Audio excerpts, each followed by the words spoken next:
Your phone hasn't buzzed with a social invitation in weeks. When people ask about your weekend plans, you say, "Nothing much," because the truth sounds depressing. You watch your coworkers go to happy hour while you go home alone, and you've convinced yourself something must be fundamentally wrong with you. Here's what nobody tells you. Having few or no friends isn't always a symptom of something broken. Sometimes it's a signal of something rare. Recent psychological research has identified specific cognitive traits that make certain people naturally gravitate towards solitude. And these aren't weaknesses.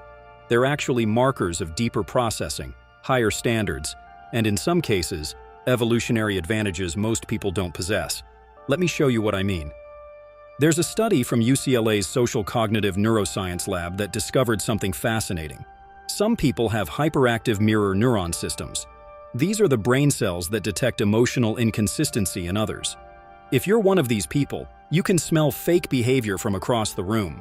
When someone is being inauthentic, performing instead of being real, your nervous system literally rejects it. Dr. Tasha Eurich, an organizational psychologist, studied self-awareness for over a decade. She found that only 10 to 15% of people are genuinely self-aware. But here's the catch.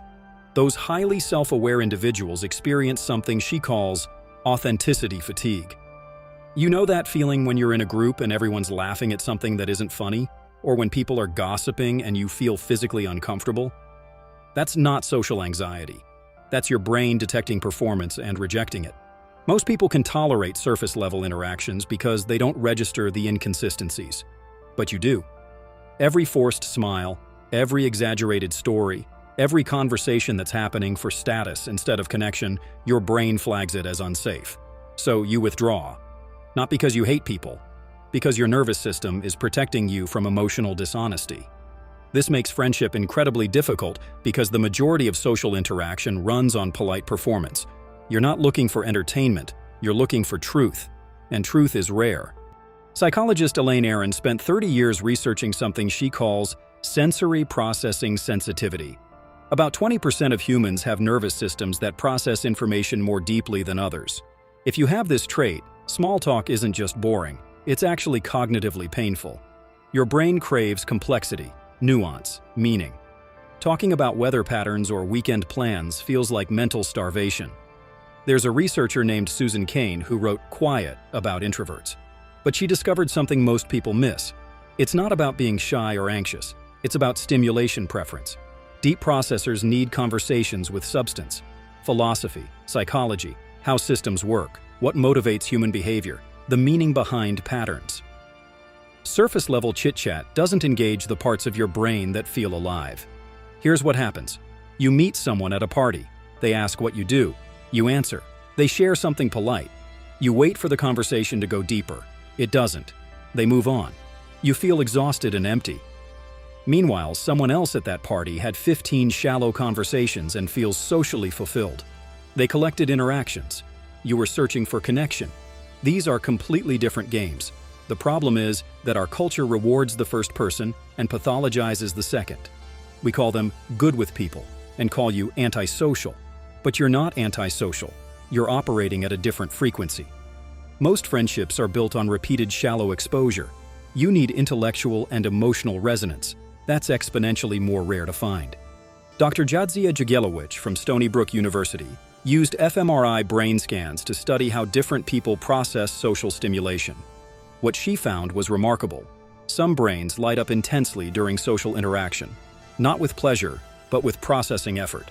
Your brain isn't just hearing words, it's analyzing tone, reading micro-expressions, tracking emotional subtext, predicting conversational flow, monitoring your own responses, and managing energy expenditure all simultaneously.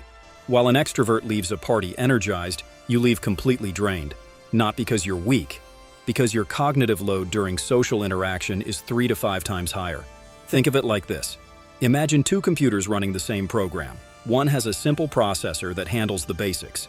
The other has a complex processor that runs the program while simultaneously analyzing code quality, checking for bugs, optimizing performance, and predicting future system behavior. Both computers complete the task. But the second one burns significantly more energy doing it. That's your brain during friendship. You're not just hanging out. You're processing on multiple levels most people aren't even aware exist. Research from Dr. Bianca Acevedo at UC Santa Barbara showed that people with high sensitivity have greater activation in brain regions related to awareness, empathy, and sensory processing. Your nervous system isn't defective, it's sophisticated. So when you choose to spend Friday night alone instead of going out, you're not being antisocial, you're managing your cognitive resources. You have a limited social battery because your brain works harder during every interaction. Other people can do 5 shallow friendships because each one costs them almost nothing. You can maybe do 1 or 2 deep friendships because each one costs you everything. There's a psychological concept called relational self-construal, studied by Dr. Susan Cross at Iowa State University. It measures how much of your identity depends on relationships with others. Most people have high relational self-construal. They literally don't know who they are without other people around. Their sense of self is co-created through social interaction. But about 15 to 20% of people have low relational self-construal. Their identity exists independently. They don't need external validation to feel real. This isn't loneliness, this is self-containment. You can spend entire weekends alone reading, thinking, creating, learning, and feel completely fulfilled. Not because you hate people, but because your sense of meaning comes from internal exploration rather than external validation. Dr. Christopher Long at University of Arkansas studied solitude and found that people who can be alone without feeling lonely actually have stronger mental health markers. They're not avoiding connection. They're genuinely content with internal stimulation. Most people scroll social media for hours because they need the dopamine of social validation. You can disappear into a book, a project, or your own thoughts for days. Society treats this like a deficit.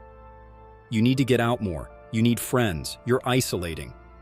But you're not isolating. You're inhabiting your inner world, which for you is richer and more interesting than most external social landscapes.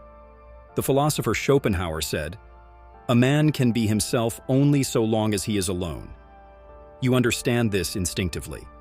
Dr. John Bowlby's attachment theory reveals something crucial. Early experiences with unreliable or harmful relationships create what psychologists call earned secure attachment. If you've been betrayed, abandoned, or surrounded by toxic people, your brain doesn't become broken, it becomes strategic. You develop what researchers call a trust calibration system. Before you let someone into your life, you run unconscious tests. You watch how they treat others. You notice inconsistencies between their words and actions. You pay attention to what they do when they think nobody's watching. This isn't paranoia. This is pattern recognition. A study from the Max Planck Institute found that people who've experienced social betrayal actually develop superior social prediction abilities. You can spot red flags most people miss because your brain learned the hard way. So your friend count isn't low because you can't make friends. It's low because you refuse to repeat past mistakes. You'd rather have 0 friends than the wrong friends. Quality over quantity isn't a cliche for you. It's a survival strategy. Here's what all of this means. If you have few or no friends, you're not socially defective, you're psychologically selective, you're not lonely, you're discerning, you're not broken, you're operating at a different frequency, you're not antisocial, you're authenticity-driven. The world is designed for people who can thrive on surface-level connection, but you're built for depth, meaning, and truth. And those things are rare, so stop forcing yourself to fit into social structures that were never designed for how your brain works. Stop apologizing for needing solitude. Stop feeling guilty for having standards. Your small circle or your solitude isn't a failure. It's a feature of a more complex operating system. If this resonated with you, drop a comment and let me know which trait hit hardest. And if you want more psychology that explains why you are the way you are, subscribe because the next video might explain something about yourself you've been questioning for years. Remember, the deepest minds often walk the quietest paths.